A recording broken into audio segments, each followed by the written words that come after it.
এখানে আমার কাছে একই রকম দেখতে তিনটা প্যানেল আমরা রেখেছি আপনাদেরকে একটু বোঝানোর জন্য। পাশে একটা ছোট প্যানেল বোর্ড আছে।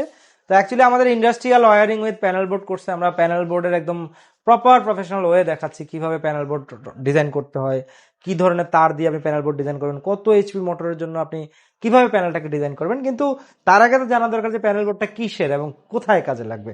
তো এইখানে একটা প্যানেল বোর্ড আছে, এখানে একটা প্যানেল, এখানে একটা প্যানেল বোর্ড আছে।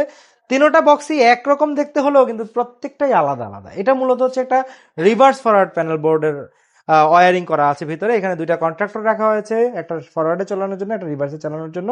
এখানে দুটো থার্মাল ওভারলোড রিলে আছে, পাশে ডিপি এমসিবি এবং এসপি এমসিবি দেখতে পাচ্ছি, এবং ফ্রন্ট ডোরে লাগানো আছে একটা বাজার, তিনটা ইন্ডিকেটর এবং কিছু সুইচ আছে।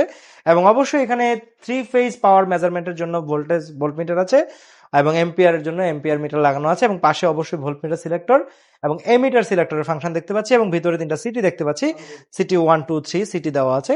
তো এই যে ব্যাপারটা, এটা জানতে গেলে আপনার কিন্তু অবশ্যই ফেস ফেলোর কিভাবে কাজ করে, কন্ট্রাক্টর কিভাবে কাজ করে, থার্মাল ওভারলোড রিলে কিভাবে কাজ করে, এবং এই ভোল্টমিটার সিলেক্টর এমিটার সিলেক্টর গুলো কিভাবে কাজ করে, এই বিষয়গুলো জানার প্রয়োজন। আমরা কিন্তু ধরেই একটা প্যানেল বোর্ডে একজন স্টুডেন্টকে দিয়ে দিই না, পার্ট টু পার্ট প্রত্যেকটা অংশ প্রফেশনাল ভাবে ক্লিয়ার করার পর কিন্তু একটা প্যানেল বোর্ড ওয়্যারিং আসে। তো এর পাশে একটা প্যানেল বোর্ড আছে, খুব কাঙ্ক্ষিত একটা প্যানেল বোর্ড। আপনারা জানেন যে স্টার ডেল্টা কন্ট্রোলিং নিয়ে আমাদের অনেক একটা জল্পনা কল্পনা থাকে যে স্টার ডেল্টা প্যানেল বোর্ড কেমন হয়ে থাকে।